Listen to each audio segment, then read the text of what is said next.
take a little walk, shall we? We're gonna go up to the Villard, me and Pookie, and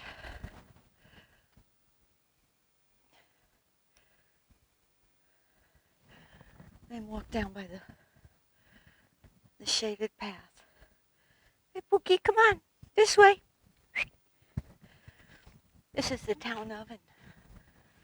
This is where people used to bring their dough to be baked periodically.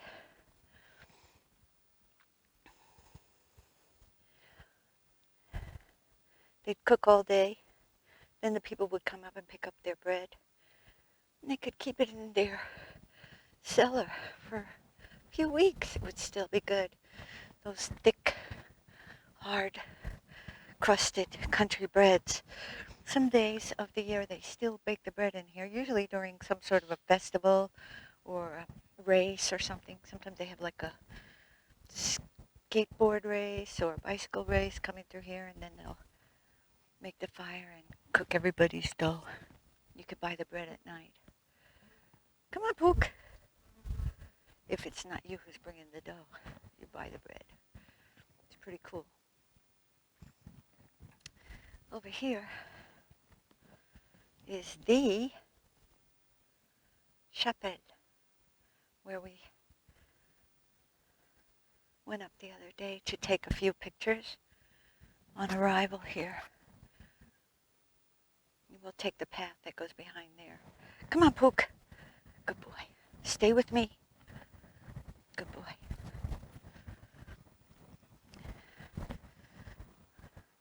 Okay, this way. Pookie. Come on. Up.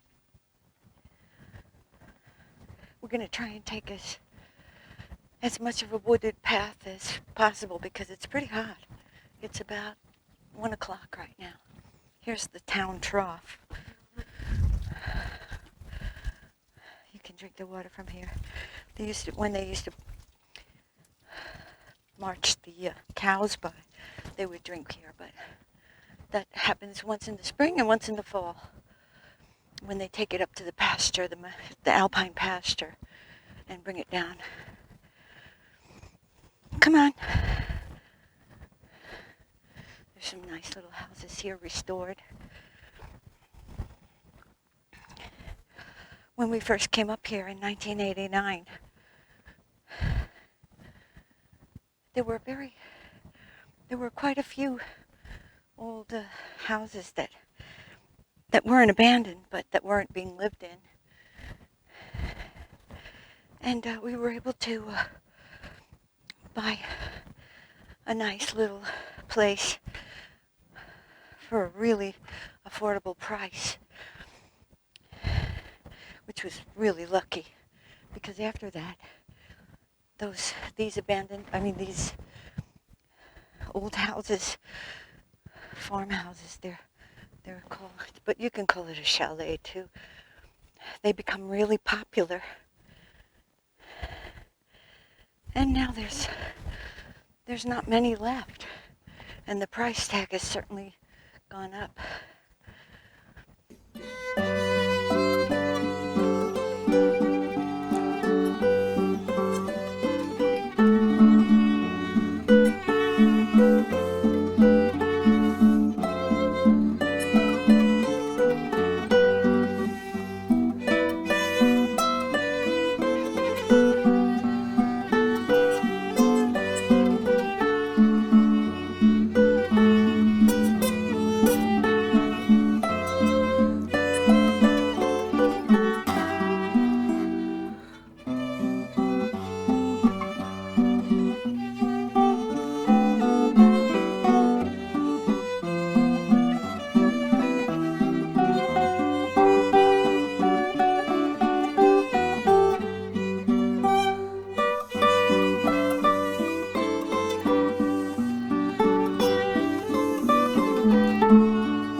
Here's the center of Haute-Cour.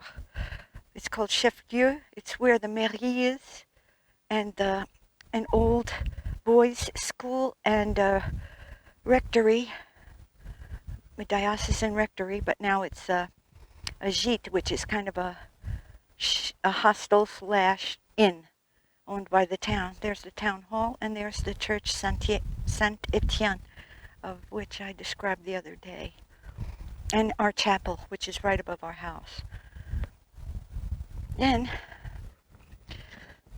on the left, you can see that glacier over there. That's La Plagne, which is a ski resort. The ski resorts from La Plagne north are La Plagne and a couple of other smaller ones. Then Bourg-Saint-Maurice, which is the last town on the railroad, and the resort above there is called Les Arcs. And at that ski resort, you can see the championship each year of the fastest skiing of the world on the top of that mountain. That's where they have that contest. And beyond there, which I don't think you can see towards the east, is Val d'Isère and Tignes, which are very important ski resorts. Val d'Isère is the site of every year the downhill championship and the Critérium de la Première Neige, which is the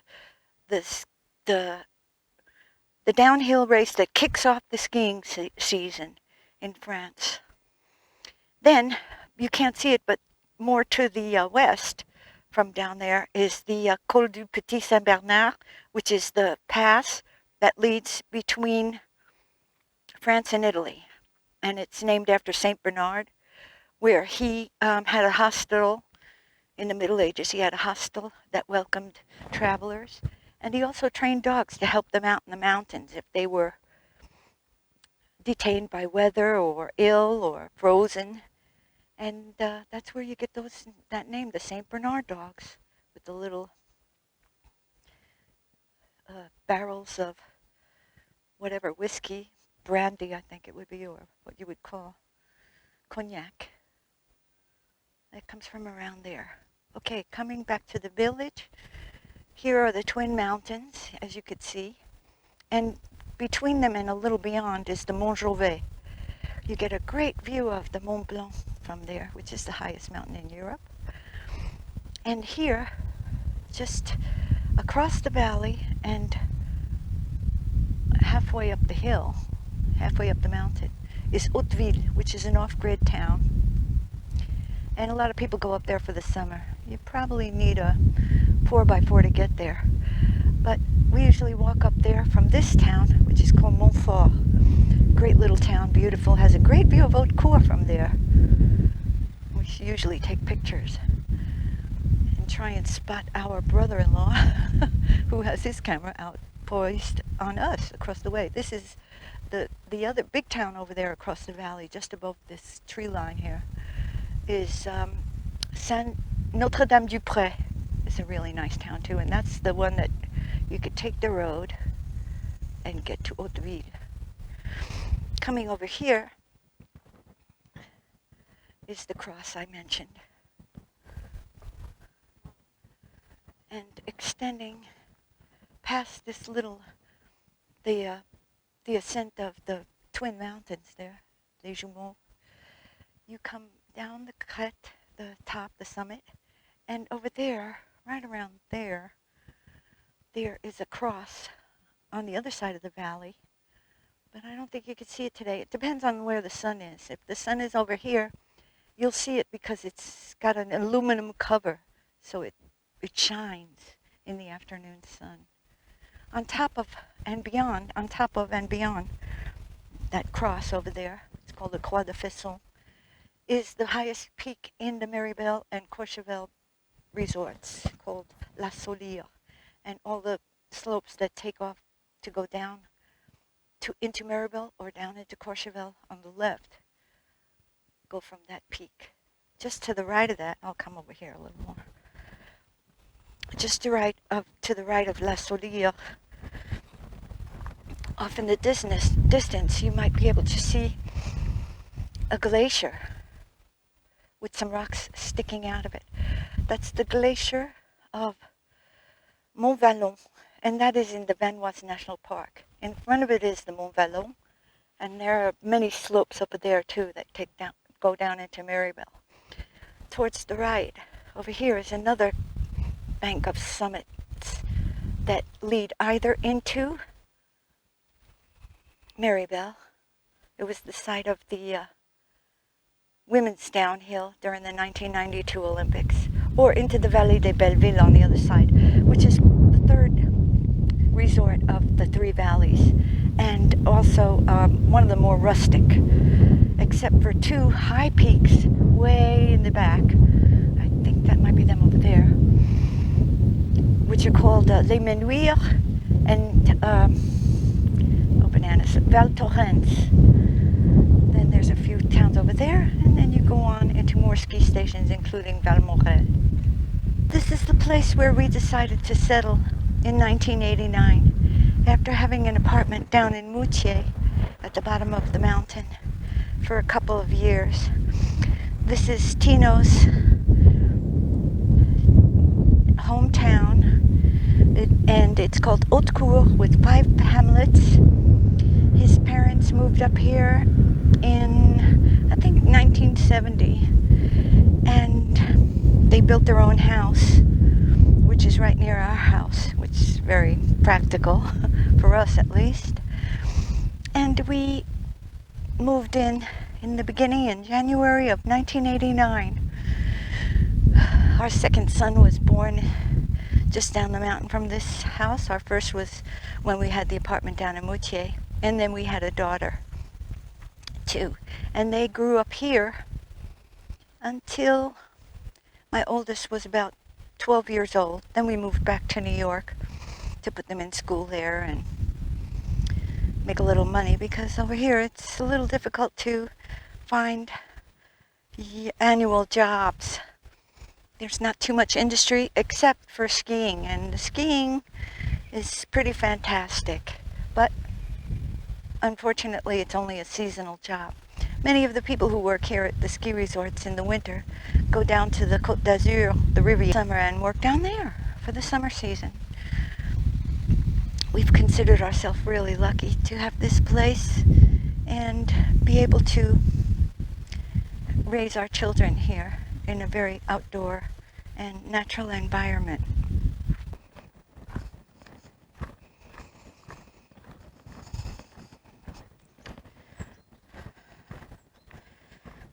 Last night, we went to a neighboring town called Brive-les-Bains, which has a spa in it. And we went to a nice little restaurant that was serving tapas Thursday. And they had a little duo, popular music from all around the world. I really enjoyed it. They were pretty talented. And we stayed there for 3 or 4 hours, drinking craft beer and having all sorts of goodies with our friends and neighbors and my son Gilles. It was a good night. There's a lot of really nice restaurants and places to go hear music around here. 1, 2, 3, 1, 2, 3, 1, 2, 3, 1, 2, 3.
I don't know if it's coincidental, but here's a nice little statue of the Buddha.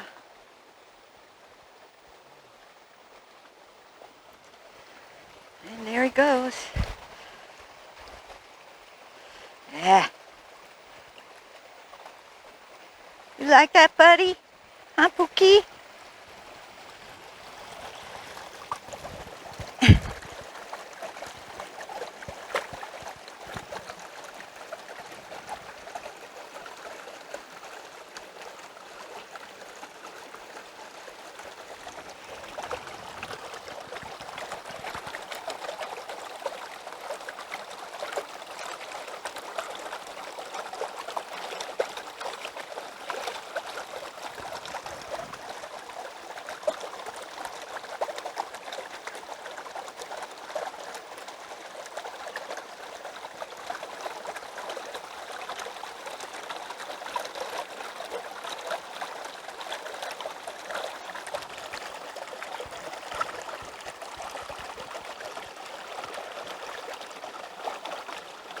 Hi, buddy.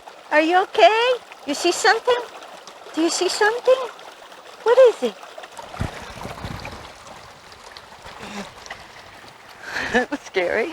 I don't see anything. Interesting. Let me go let this down. The little rest spot that I was talking about, my favorite spot on the trail, all the way up and down this little stream here. They call it the ruisseau in French. I think it's in French or not patois. You can find mushrooms if you know where to look.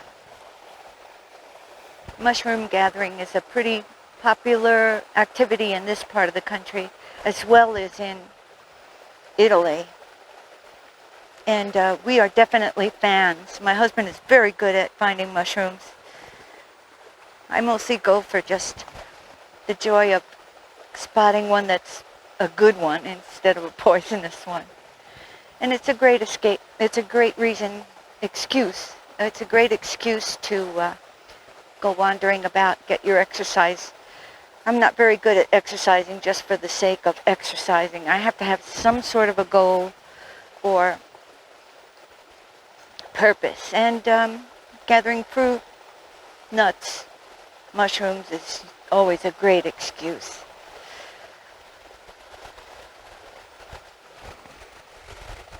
What do you say, buddy? You want to go home? Are we going to go home now? Okay, let's go.